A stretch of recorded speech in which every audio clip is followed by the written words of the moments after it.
Assalamualaikum warahmatullahi wabarakatuh. Nama saya Rani, program studi Ilmu Administrasi Negara. Di sini saya akan mencoba menjawab tugas dari Bapak dosen saya, yaitu Bapak Bimantara Nur Alim, SIAN MKP, dalam mata kuliah pengembangan organisasi. Contoh organisasi sektor publik di wilayah domisili tempat tinggal saya yaitu Dinas Penanaman Modal dan Pelayanan Terpadu Satu Pintu, Kabupaten Sidoarjo, dalam rangka menyederhanakan perizinan berusaha dengan menciptakan model layanan perizinan terintegrasi secara elektronik. Kepala Dinas Penanaman Modal dan Pelayanan Terpadu Satu Pintu yaitu Bapak Rudi Setiawan, STP MSI MH, menyatakan pemerintah Kabupaten Sidoarjo melalui Dinas Penanaman Modal dan Pelayanan Terpadu Satu Pintu secara serius melakukan langkah-langkah penggabungan layanan kemudahan, berusaha dengan konsep pelayanan terpadu satu pintu atau one step service melalui SIPADU, Sistem Informasi Pelayanan Izin Terpadu. Pemerintah Kabupaten Sidoarjo juga menunjukkan komitmen yang kuat dalam menciptakan iklim investasi yang kondusif melalui penyederhanaan proses perizinan berusaha. Beberapa upaya yang telah dilakukan pemerintah antara lain yaitu penerapan One Single Submission (OSS). Dalam hal ini, Sidoarjo merupakan salah satu daerah percontohan penerapan OSS, sebuah sistem perizinan berusaha berbasis resiko yang integrasi secara online. Melalui OSS, pelaku usaha dapat memperoleh nomor induk berusaha atau NIB dan izin berusaha lainnya secara lebih cepat dan mudah. Kemudian berikutnya, Mal Pelayanan Publik (MPP). Sejak tahun 2019, MPP Sidoarjo diresmikan dengan adanya MPP di Sidoarjo yang memudahkan masyarakat dan pelaku usaha dalam mengurus berbagai jenis perizinan dalam satu tempat. Kemudian, selanjutnya, sosialisasi dan pendampingan. Pemerintah Kabupaten Sidoarjo secara aktif melakukan sosialisasi dan pendampingan kepada pelaku usaha terkait tata cara perizinan sesuai OSS dan lain-lainnya. Perubahan yang terjadi yaitu DPM PTSP Sidoarjo telah melakukan digitalisasi pelayanan perizinan melalui sistem OSS yang kita sebut juga One Single Submission, dan portal Sidoarjo yaitu Smart Service SISS. Pelayanan ini lebih berbasis daring, mengurangi interaksi tatap muka, dan mendukung transparansi serta efisiensi. Alasan dan faktor yang mendorong perubahan tersebut yaitu tuntutan masyarakat. Warga dan pelaku usaha menginginkan proses perizinan yang cepat, mudah, dan transparan. Kemudian, komitmen pemerintah pusat untuk mendukung program reformasi birokrasi dan sistem pemerintahan berbasis elektronik. Kemudian, pandemi COVID-19 membatasi layanan tatap muka sehingga perlu transformasi ke digital.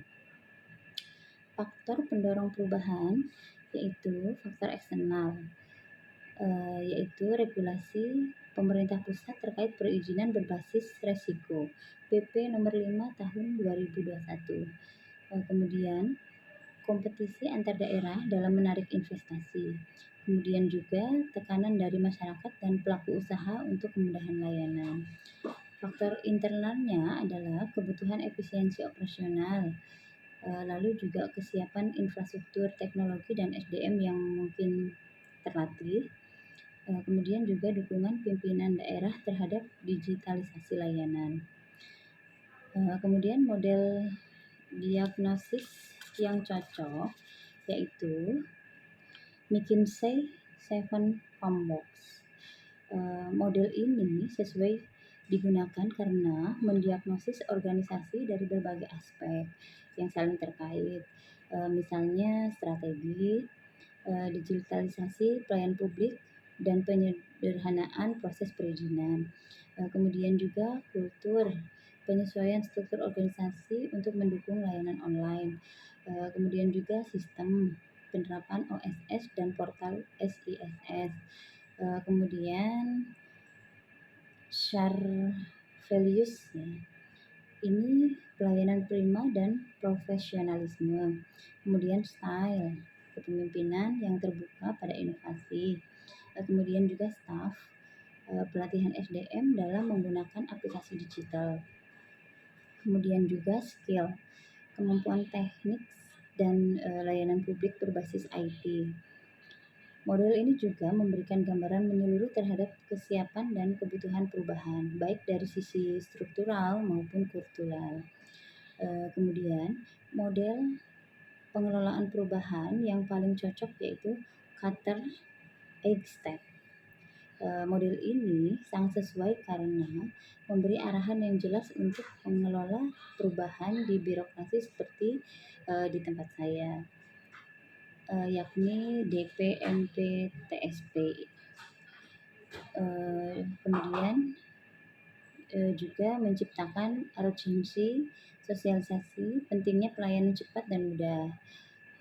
Untuk membentuk koalisi perubahan melibatkan pimpinan, teknisi IT, dan juga bagian pelayanan.